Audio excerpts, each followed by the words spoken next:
I also want to take a few minutes to introduce our speaker. About a year ago, Kathy and I were traveling through the Missouri area, and we stopped in at Kansas City. And one of our objectives when we stop someplace, besides to see things, is if we know someone there, to spend some time with them. And a wonderful couple hosted us on a very thoughtful and well-planned tour of the fountains of Kansas City. And we also enjoyed a wonderful dinner together, and our hosts were Ed and Beth Blunk. They also took us to the International House of Prayer, and that was a real blessing to experience that. And we just really experienced Ed and Beth's passion and dedication that they as a couple have to loving others as Christ would. And it was a real joy to experience. And this evening, we'll be privileged to have them share with us during our teaching time, Kathy. So Ed and Beth have led GFI classes in the Kansas City area since 1998. That's a lot of years. Beth is a contact mom and coaches young moms locally. Together, they have a heart to envision, encourage, and equip parents to work together in a practical applications of biblical principles. They raised their 6 children using the GFI curriculum and have transitioned into friendship with their adult children who are now all married. They have 12 grandchildren who bring joy into their lives and continue to help refine their teaching. They enjoy traveling to spend time with their family and seeing the beauty of God's creation. And we just learned that they're going to travel to Israel in a few days. Just a little quick comment. I know when we're teaching, we like to see faces. So if it's not a problem, if you don't mind turning your cameras on, I'm sure Ed and Beth would prefer to teach to some familiar faces than to black screens. So Ed and Beth, you're teaching on a teaching aid that you have entitled Stepping Stone Principle. So take it away. You have the ability to share screen if you have a presentation as well. Thank you. Okay. Well, thank you. Thank you for those words of introduction. And thank you for everybody for joining us. And this is a concept we've worked through, but we just kind of stumbled across some of the idea of, actually giving it a name and thinking through it more deliberately.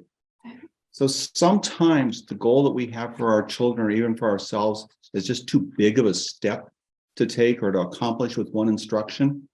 And when we encounter that, we encourage parents to ask themselves, how can I break this goal into a small enough training step that my child will be successful in reaching the next step and the next step, with each step moving closer towards the ultimate goal? And we call this stepping stones. We look at it as it's a life-giving way of moving forward, and it applies to all ages. And so when we talk about stepping stones, we think it complements the GFI principle of the funnel, because it links so well. Thank you. You got the funnel. Because it links so well with the funnel concept, we're going to use a funnel to kind of help teach part of this. And here's what I mean by that. When we discuss the funnel with our classes, we talk about inside the funnel as the land of success. The child can manage that. We talk about outside the funnel as not yet equipped for success. And we use that terminology to help make the point to the parents of they are responsible and have the opportunity to equip and train the child so they can expand the area of the funnel that they'll be successful in. As a child grows in their ability to manage things, which basically they're climbing up higher in the funnel, that you can see that the area, the cross-sectional circle, gets wider. And that's analogous to they are also developing, besides a longer or broader breadth of their land of success, they're able to take a bigger step in life. And what we mean by that is when we're talking about how big a step can they take from where they are to where they need to go, sometimes it needs to be small, but as they mature and develop successes, that can be a bigger step. So what's the difference between the funnel and stepping stones? Is that the funnel is actually a broader concept. If you will, the stepping stones are inside the funnel. And when we say they're inside the funnel, we try to help the parents visualize they're using them to help their child climb higher in the funnel. And that's what we're looking at, is that they can climb higher and increase the length or the breadth of their land of success. Okay, so when we use the word picture of a stepping stone, we actually show the parents a picture of stepping stones that we would, when we want to present this idea in class. And you can see there's a creek bed here. And if you wanted to get across the creek and not get wet, what would you do? If you're not a child, you would probably take those steps. I can imagine a lot of children would love to get wet along the way. But for the purpose of what we're teaching tonight, we want to take those stones as steps to get across the creek. And it's unlikely that we could jump all the way across the creek in one step. But we've got these stones or rocks to step on that will help us get across the creek. And what we're doing then with an activity with the child then is thinking, well, right now they're here, but I want to get them all the way across the creek. What are some steps along the way that can help them be successful? And we would maybe point out that just as a parent maybe takes one step, and for every physical one step that the parent takes, the child may take 2 or 3 steps for every one step the parent takes, that sometimes we need to break the training down into smaller steps for children to be successful. In our experience, parents, especially first-time parents, view their children more as small adults with adult-like understanding than really recognizing that they are not yet developed any of the necessary skills to perform some of the things their parents are asking them to do or telling them to do. So when their child seems to be struggling with accomplishing a task, we ask, can you break this down into smaller steps where they can be successful in reaching the next step and then the next step? Sometimes we think these children can reach our goal, but they really need the small steps because what we're asking them to do is just simply too large to accomplish in one step. Those steps must start from where the child is at. Moreover, it can be a process to simply discover where the child is really at and to discover how small the child's step really needs to be for it to be successful. So you don't think we just automatically have this downloaded to us one time. You realize that we learned this over the process of our own parenting journey. And interestingly enough, we have continued to refine that learning with our grandchildren. We have 12 grandchildren, and they have been a delight. We teach a lot of toddler classes, and we have had some excellent examples in our grandchildren. So the story I want to tell about, first of all, a stepping stone principle. It really highlights Peter, but this is his younger sister, Eviana, because I didn't get a picture of Peter sitting on the stool, but Peter, who's now 8, was probably, he was becoming competent at walking on his own, and he would want to drink. And I, as a grandma, realized that carrying a drink around the house meant there would be dribbles of liquid all over my carpet, and I wasn't real happy about that. So I set a boundary. One of the boundaries at our house was when you want to drink, you need to stay in the kitchen. And so I had this stepping stool right here that folded up and could go in the cupboard. And I began when Peter was probably 13 or 14 months old and mobile on his own. And he wanted to drink, that he needed to sit on the stool, and I would give him a drink. And when he stood up, I took the drink away. And if he complained and said he wanted more drink, I just said, well, then sit on the stool and you can have it. And sitting on the stool, the drink was his reward. And we did this back and forth. He learned pretty quickly, but he could ask for a drink, and he eventually would get the stool out himself and set it down. And that was a learning process. And that was a boundary, which is real appropriate for that age of a child. What I didn't realize at the time was this is a stepping stone, because when he was 2.5 to 3 years old and he wouldn't come to the call of his name, or he didn't have a happy heart, what was I going to do? He was too big to put in the pack and play, but I could take that stool that he knew how to sit on and wait for me and increase his time. I could put it in the other room, and I could set him down and say, Peter, I'll be back when you have your happy heart. And then interact with him and say, okay, let's have a do-over. But I didn't have the foresight before then to realize, oh, I want to teach this concept because I'm going to need it later. And I think a lot of our young parents are like that too. But after they have one child and they see one of these aha moments, they go, I'm going to do that with the next child. So each of our grandchildren have learned to sit on a stool and were rewarded with their drink, but then we used it later on. Okay, so actually when then we were then using the sitting on the stool to get their happy heart, or to think about, yes, I am going to say yes, grandma, when you call.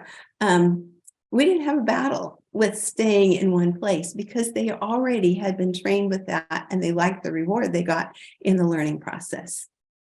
So another example that comes to mind is potty training. And you may be working with young parents, and there's a whole gamut of what potty training looks like. Some children are just real easy to do.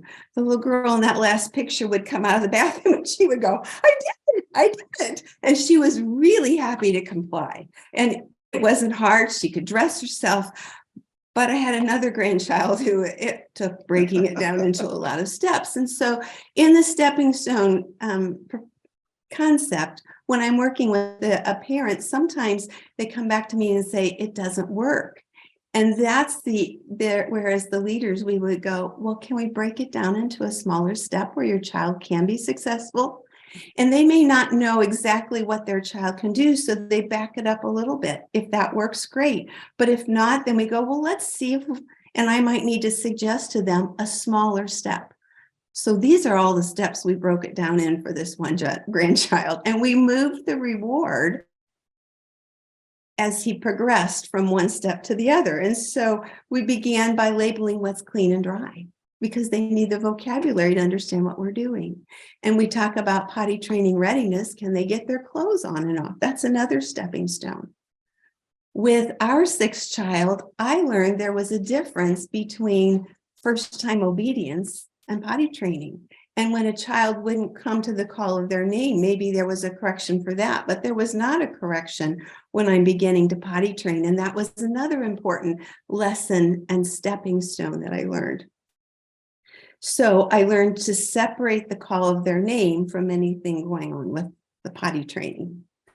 And then as a parent, sometimes we need to help these parents realize the child's not going to really just overnight learn how to do this, but we take responsibility for helping them stay clean and dry. And we figure out how long of a bladder capacity do they have. And we put that on our timer or on the refrigerator timer.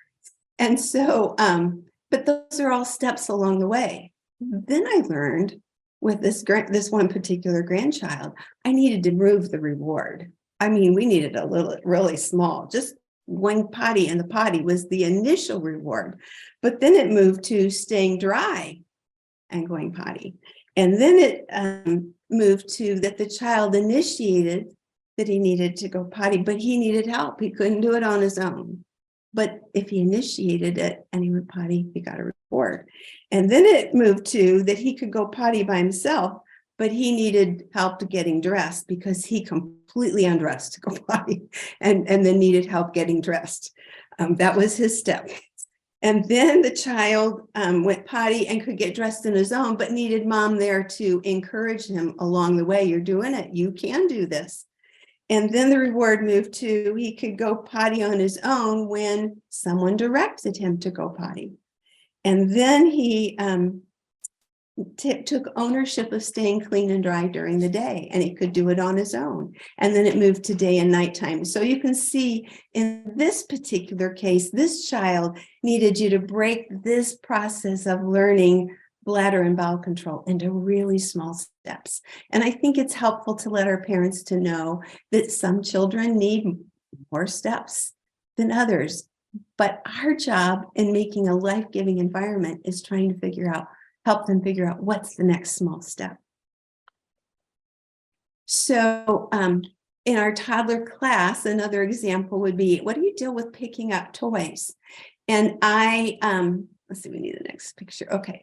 I was talking in class one night about how the principle of the talents and how for the child who is faithful with a little, then he's been given more.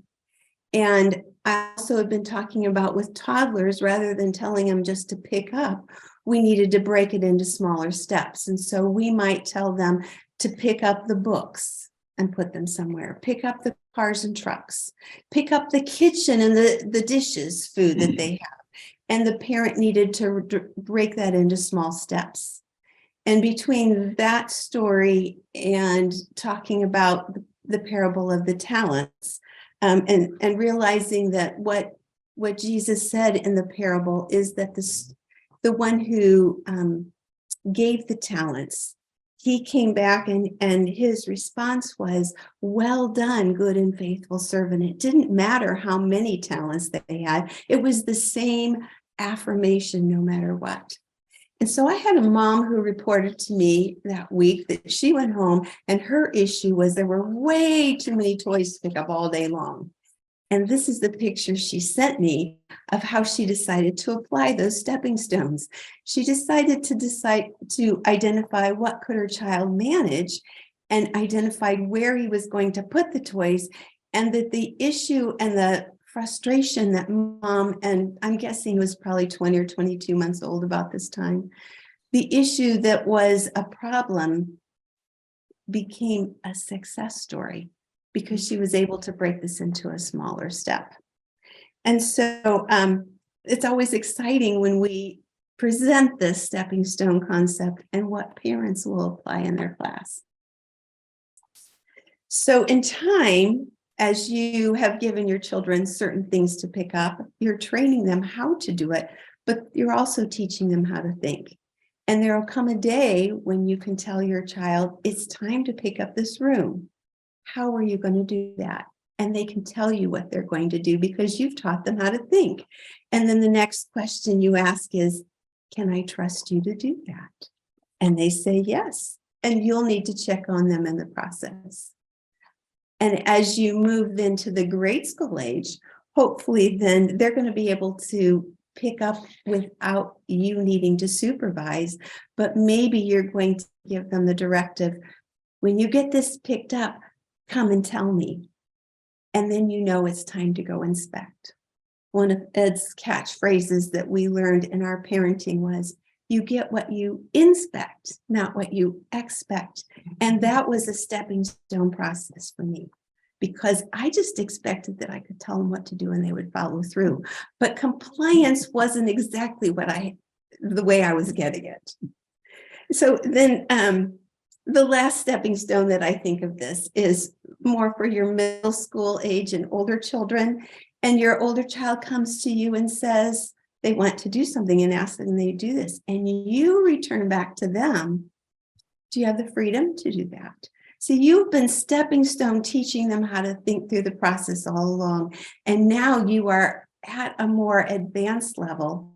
And they can think abstractly and they can think, do they have the freedom? And as they're demonstrating freedom and as they're demonstrating trustworthiness, that's how we open up the funnel and we give them more freedoms. Okay. So another example that comes to mind, oops, oh, not this.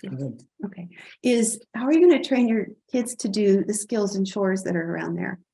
And this was a stepping stone process for me. As I said, I thought if I showed them how to do it and told them how to do it and watched them do it, then they could do it.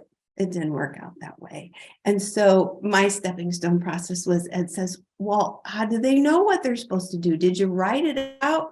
And of course I reacted with not a very happy heart, but I did make those lists because they both knew what we were inspecting and our children did too.